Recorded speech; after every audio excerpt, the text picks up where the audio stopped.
आनंद प्रकाश श्रीवास्तव जो DPRO श्रावस्ती रहे हमारे बीच में हैं, उसके ठीक बगल में भारतीय जनता पार्टी की वो शीर्षस्थ नेता जिसने कायर समाज की एक एक कण को के स्वस्थ परंपरा में जो संवैधानिक तरीके से चुनाव होना चाहिए वह चुनाव नहीं हो रहा है।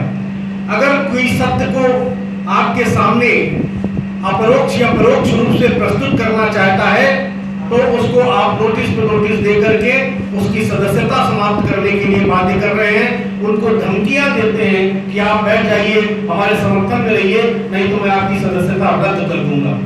इस प्रकार की धमकियों के बावजूद कायर समाज जो बुद्धिजीवी वर्ग है वह सुशील सिन्हा या राघवेंद्र नाथ सिंह को नहीं जान रहा है, वह समाज के हितों के लिए आज यहाँ पर एकत्र हुआ है। दूसरा प्रश्न मेरा ये है कि जब भी ट्रस्ट का चुनाव होता है तो माननीय जितेंद्र जी जीतते हैं तो राघवेंद्र जी उपाध्यक्ष हो जाते हैं, राघवेंद्र जी जीतते हैं तो जितेंद्र जी उपाध्यक्ष होता है। एक परिवारवाद के कखन से शिकंजे में कसा हुआ ये ट्रस्ट कब तक रहेगा, इसके लिए भी हम लोग संघर्षरत हैं और हम लोग आगामी चुनाव में परिवर्तन की धारा को देख करके हम लोग विकल्प तलाश किए हैं और उस विकल्प पर हम लोग अपना मत देंगे। परिवर्तन तय है, इसलिए कायर समाज एकजुट है। तीसरी जो बड़ी बात है, हम लोग लगातार प्रयास किए कि कायर समाज की जो दुरूह स्थिति होती जा रही है उसमें आप सदस्यता की संख्या बढ़ाइए, तो सदस्यता की संख्या बढ़े कैसे, उसको गुमनामी। आज का जो ये प्रेस कॉन्फ्रेंस है हमें 6 लोगों को उन्होंने नोटिस दी थी, जिसमें से एक की नोटिस वापस ले ली है। 5 लोगों की बर्खास्तगी की नोटिस जारी की है माननीय TP सिंह जी, अरुण श्रीवास्तव जी, डॉक्टर सुशील सिन्हा जी, योगेंद्र प्रताप सिंह जी और निशीत वर्मा जी, हरीश श्रीवास्तव जी। भ्रष्टाचार के आरोप लगाने या किसी भी व्यक्ति के न्याय मांगने पर अगर मीडिया के माध्यम से हम कोई समस्या उठाते हैं तो क्या इस पर उस न्यायाधिकारी के खिलाफ ये कार्रवाई होनी चाहिए सरासर, और वो भी जब आचार संहिता लागू हो चुकी हो। तो क्या ऐसे में जिस तरह से चौधरी परिवार दादागिरी पर उतर चुका है लोकतंत्र की हत्या करते हुए, आप नोटिस भेज सकते थे कि आपने प्रेस कॉन्फ्रेंस क्यों की या इसका आप जवाब दीजिए, लेकिन सीधे आप अपने सामने खड़े होने वाले व्यक्ति की सदस्यता रद्द कर रहे हैं। इस बात का क्या आश्चर्य है? मैं अपने मीडिया बंधुओं से पूछना चाहती हूँ, कहा ये लोकतंत्र है? मेरा प्रश्न आप ही लोगों से है कि अगर ये लोकतंत्र है तो इस लोकतंत्र में एक एशिया का सबसे बड़ा ट्रस्ट 5 न्यासधारियों को चुनाव के समय जब आचार संहिता, इतनी तो आम एक रिक्शे वाले को भी नॉलेज है कि जब आचार संहिता लागू हो जाती है तो कोई भी निर्णय नहीं लिया जा सकता। ऐसे में जब आप अध्यक्ष पद पे रहे ही नहीं, चुनाव आचार संहिता लागू हो गई, ऐसे में आपने 5 न्यासधारियों को जो इस समाज के अति सम्मानित व्यक्तित्व हैं, जिन्होंने समाज में अपनी श्रेष्ठता को हर दृष्टिकोण से सिद्ध किया है, ऐसे सरल व्यक्तित्वों पे कोई आक्षेप नहीं है। पूरे प्रयागराज ही नहीं, पूरे उत्तर प्रदेश नहीं, पूरे देश में एक भी आक्षेप इन 5 न्यासधारियों पर नहीं है। ऐसे में चुनाव के दौरान ये नोटिस भेजना, और यही नहीं, मुझे भी धमकी भरे मैसेज और मेरे पास रिकॉर्डिंग है जिसे मैं अंत समय में आप सभी के समक्ष एक प्रेस कॉन्फ्रेंस में और करूंगी कि तत्काल से केंद्र सरकार, माननीय प्रधानमंत्री महोदय जी और मुख्यमंत्री महोदय जी से मैं ये मांग करती हूँ समस्त कायस्थ समुदाय की तरफ से कि लोकतंत्र की हत्या होने से तत्काल प्रभाव से रोका जाए। अगर ये लोग ससम्मान इन 5 न्यासधारियों के ऊपर से ये नोटिस और इन्हें इनके निष्कासन का जो दबाव है, ये जब तक ये बंद नहीं करते, ये इस चुनाव की प्रक्रिया को तत्काल प्रभाव से रोका जाए। मैं समस्त कायस्थों की तरफ से, पूरे देश के कायस्थ समाज की तरफ से माननीय प्रधानमंत्री महोदय, माननीय मुख्यमंत्री महोदय से हस्तक्षेप की मांग करती हूँ। अगर चौधरी जितेंद्र सिंह का परिवार इस मुद्दे पर पीछे नहीं हटता तो, क्योंकि 5 न्यासधारियों के साथ ही साथ मैंने जब आवाज उठाई तो मुझे भी धमकी दी गई कि समाज के लोगों को गुमराह किया गया है और एशिया का सबसे बड़ा ट्रस्ट है, यह सब हम सुनते आए हैं, लेकिन बड़ा दुर्भाग्य है कि प्रेस क्लब में प्रेस वार्ता में आप आई हैं, क्या कहना चाहती हैं?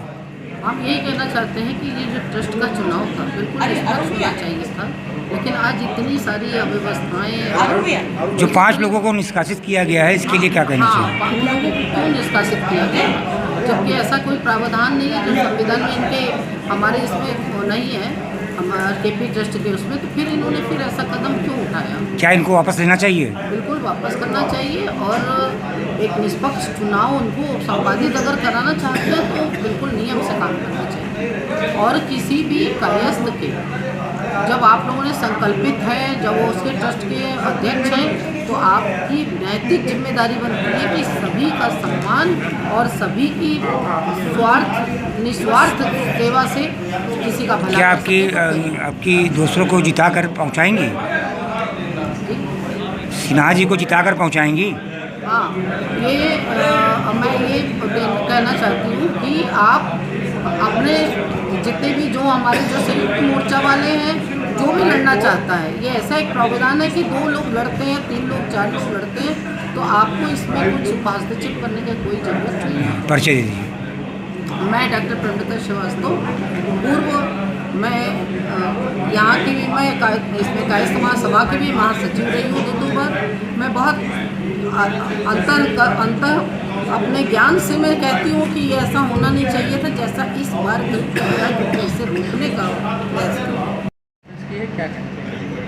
आज आपने प्रेस वार्ता यहाँ किया है, आचार संहिता के बाद 5 लोगों को निष्कासित किया गया है, इसके विषय में क्या कहना चाहिए? किस लिए प्रेस वार्ता है? मैं आप लोगों के माध्यम से समस्त बुद्धिजीवी वर्ग की तरफ से आज यहाँ पर एकत्रित हुए हैं।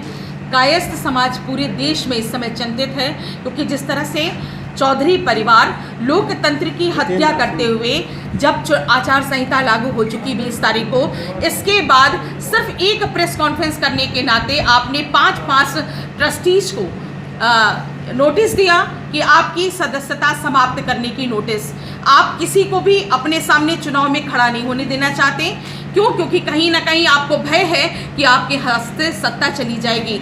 आज ये प्रेस कॉन्फ्रेंस बुलाने का मुद्दा ही यही था कि पहली बार लोकतंत्र में, भारतीय लोकतंत्र के इतिहास में और केपी ट्रस्ट के इतिहास में सबसे बड़ा काला दिन है जब आप 5 रेपुटेटेड जो समाज में अपना एक स्थान रखते हैं, जिनके ऊपर जिनकी छवि जो है वो निर्विवाद है, ऐसे ट्रस्टीज को आपने न केवल नोटिस भेजा, 1 नोटिस नहीं, 2 नोटिस नहीं, 5 6 नोटिस भेजा, और आप उन्हें चुनाव प्रक्रिया में आने से रोकने के लिए हर धमकी का इस्तेमाल कर रहे हैं। और यहाँ तक कि जो भी आपके खिलाफ बात कर रहा है भ्रष्टाचार के मुद्दे पर, या आपके समक्ष चुनाव में आने की बात कर रहा है, तो आप उस सदस्य की सदस्यता खारिज करने की बात कर रहे हैं। इसका क्या मतलब लिया जाए? भारतीय लोकतंत्र के इतिहास में मुझे नहीं लगता कि एक बुद्धिजीवी समाज जिसे कहा जाता है, जिसे ज्ञानवान समाज कहा जाता है, उसके इतिहास में इससे बड़ा काला दिन और कोई नहीं हो सकता। आज हम सभी इस मुद्दे पर इस मंच पे हैं, तो इसका कारण है कि अगर आज इस अत्यंत गलत बात का हमने विरोध नहीं किया, तो ये तो फिर वही हो जाएगा कि हर आने वाले 5 वर्षों में आप अपने समक्ष किसी को खड़ा नहीं होने देंगे। कोई खड़ा होने का प्रयास करेगा चुनाव में, तो आप उसकी सदस्यता खारिज कर देंगे और निर्विवाद रूप से आप केपी ट्रस्ट के चुनाव में अध्यक्ष पद पे एक बार चौधरी जितेंद्र नाथ सिंह आप अध्यक्ष बनते हैं, तो चौधरी राघवेंद्र नाथ सिंह उपाध्यक्ष बनते हैं। चौधरी राघवेंद्र नाथ सिंह अगले 5 वर्ष में अध्यक्ष बनते हैं, तो जितेंद्र नाथ सिंह उपाध्यक्ष बनते हैं। और विगत कई वर्षों से महामंत्री के रूप में कौटिल्य जी विद्यमान हैं। तो ये लोकतंत्र नहीं है। कहा कि संविधान में, ट्रस्ट के ऐसे कौन से संविधान में मुंशी काली प्रसाद जी ने इस संपत्ति को दान में दिया था? कायस्थों के विकास के लिए, आपके स्वतः के विकास के लिए नहीं दिया था। किसी अपने नाती पोतों को उस परिवार पे काबिज रखकर अगर उन्हें ये काम करवाना होता, तो मुंशी काली प्रसाद जी ने अपने दान की संपत्ति में क्लॉज में लिख दिया होता कि मेरे ये दान की संपत्ति पर मेरे नाती पोते काबिज होकर के इसकी देखभाल करेंगे। क्या कहना चाहती हैं कि जो निष्कासित किया उनको वापस लें? वो कल उन्होंने फिर से एक गवर्निंग काउंसिल की मीटिंग बुलाई है, जिसमें एग्जीक्यूटिव जो उनके अपने लोग हैं। अच्छा, एक अहम मुद्दा कि अगर आप स्वच्छ और निष्पक्ष रूप से आप चुनाव कराते, आप और या राघवेंद्र सिंह आप निष्पक्ष रूप से खड़े होते, हम सब अभी तक आपके साथ ही थे। लेकिन ये तो हद हो गई दादागिरी की कि आप पहली बात तो आप निष्पक्ष चुनाव नहीं करा रहे हैं। आपके सामने जो डॉक्टर सुशील सिन्हा जी खड़े हुए, सबने एक साथ समर्थन दिया कि हमें एक स्वच्छ छवि का व्यक्ति चाहिए जो वाकई का समाज का विकास कर सके।